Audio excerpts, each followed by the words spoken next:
शाम भी थी धुआं धुआं, हुस्न भी था उदास उदास, दिल को कई कहानियां याद सी रह गई। जी हाँ दोस्तों, आज हम एक ऐसी हुस्न की ही बात करने जा रहे हैं, एक ऐसी अदाकारा जिनकी खूबसूरती के आगे सारी दुनिया फीकी थी। लेकिन दौलत शोहरत नाम होने के बावजूद इंसान अंदर से कितना अकेला होता है, ये दूर बैठे लोग नहीं समझ पाते। Hello, I am Supriya and you are watching 4 PM Bollywood. Parveen Babi Bollywood की बहुत ही खूबसूरत अदाकारा, जिन्हें कोई भी देखता तो बस एक टक देखता ही रह जाता। उनकी आंखें गजब की खूबसूरत, जैसे मानो कोई अप्सरा स्वर्ग से उतर आई हो।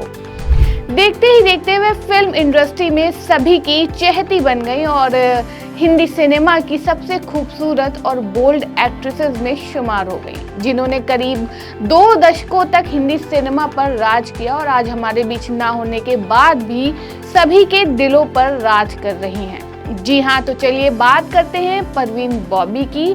लेकिन उससे पहले अगर आपने हमारे चैनल को सब्सक्राइब नहीं किया है तो तुरंत कर लें और नीचे दिए बेल आइकन को प्रेस करना ना भूलें, जिससे हमारा कोई भी वीडियो आएगा तो नोटिफिकेशन आपको तुरंत मिल जाएगा। Parveen Bobby started her career as a model, but soon she got a break in films in 1973.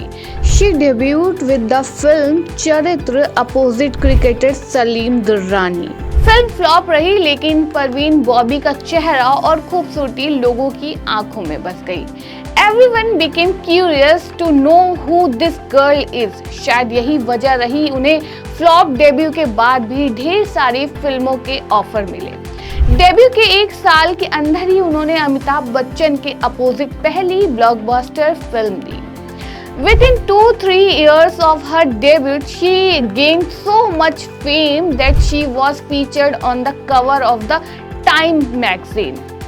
Time magazine के कवर पर नजर आने वाली वे बॉलीवुड की पहली स्टार रहीं। परवीन बॉबी का स्टारडम और जादू हर निर्माता, निर्देशक से लेकर हर हीरो के सिर पर चढ़कर बोल रहा था। अब हर कोई उनके साथ काम करना चाहता था। अमिताभ बच्चन के साथ परवीन की जोड़ी को इतना पसंद किया गया कि फिल्म मेकर भी लगभग हर फिल्म में दोनों की जोड़ी को रिपीट करने के सपने देखते रहते। परवीन और अमिताभ ने दर्जनों फिल्मों में साथ काम किया और लगभग सभी फिल्में हिट रहीं। इनमें सुहाग, मजबूर, दीवार, देश प्रेमी, नमक हलाल, काला पत्थर, कालिया और अमर अकबर एंथोनी जैसी फिल्म रही। Parveen was an actress who, apart from Amitabh, got work with all the lead heroes of that time like Shashi Kapoor, Dharmendra, Rajesh Khanna, Vinod Khanna and Rishi Kapoor and Feroz Khan। 80 के दशक तक सब कुछ ठीक चल रहा था, लेकिन 1983 में परवीन को ना जाने क्या हुआ कि वे किसी को बताए बिना ही फिल्म और इंडस्ट्री की चकाचौंध से गायब हो गई। किसी को नहीं पता था कि परवीन आखिर अचानक क्यों और कहां चली गई। उस वक्त कई ऐसी अफवाहें भी उड़ी कि हो सकता है परवीन भी अंडरवर्ल्ड के चक्कर में फंस गई हों। She remained missing for years and many of her films were released in her absence. Later it was revealed that Parveen Bobby left India in 1983 and went to America with her friend in search of spirituality। उस वक्त परवीन बॉबी का career ऊंचाइयों पर था। इस दौरान उन्होंने कई देशों की यात्रा की। In 1984, when Parveen was stopped at an airport in New York, her behavior seemed to have changed। Parveen Bobby को कई दिनों तक मानसिक रूप से बीमार लोगों के साथ एक अस्पताल में रखा गया था, क्योंकि वे कुछ पहचान पत्र नहीं दिखा पाई थी।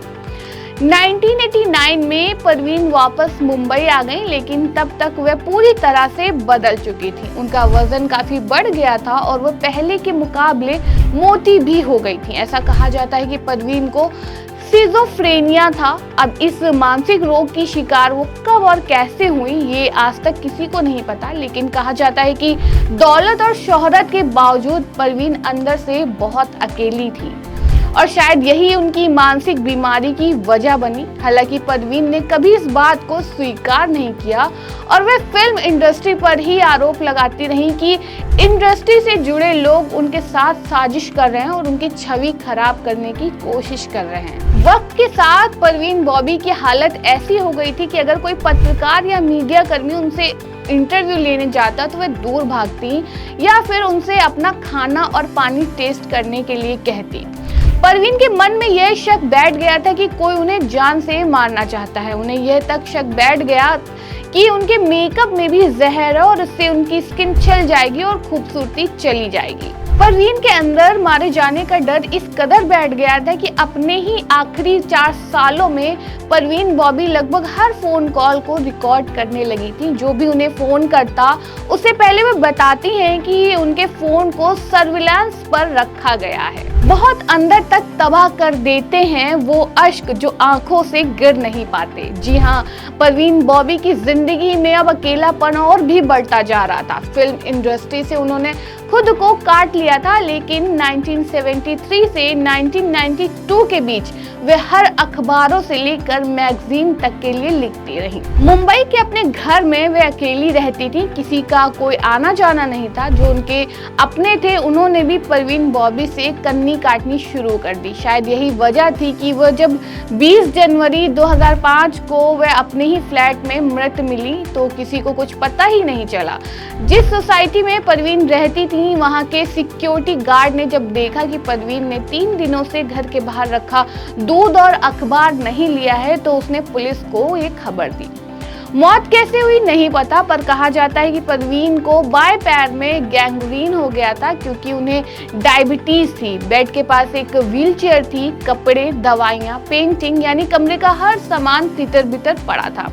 हो सकता है कि वह अपने आखिरी दिनों में चलने फिरने में असमर्थ रही हूँ और व्हीलचेयर की जरूरत पड़ी हो। पोस्टमार्टम हुआ तो पता चला कि परवीन ने 3 दिन से कुछ नहीं खाया था और बस शराब और दवाइयां ली थी। महेश भट्ट, जिनके साथ कभी परवीन बॉबी रिलेशनशिप में रही थी, उन्होंने एक इंटरव्यू में कहा था कि बात 1979 की है। जब वे घर आए तो उन्होंने परवीन को एक फिल्म की कॉस्ट्यूम पहने देखा। वह घर के कोने में सिकड़ी हुई बैठी थी और हाथ में चाकू था। महेश भट्ट को देख परवीन ने उन्हें चुप रहने के लिए कहा और बोली, बात मत करो, इस कमरे में कोई है, वो लोग मुझे मारने की कोशिश कर रहे हैं। महेश के मुताबिक ये पहली बार था जब उन्होंने परवीन को ऐसी हालत में देखा था।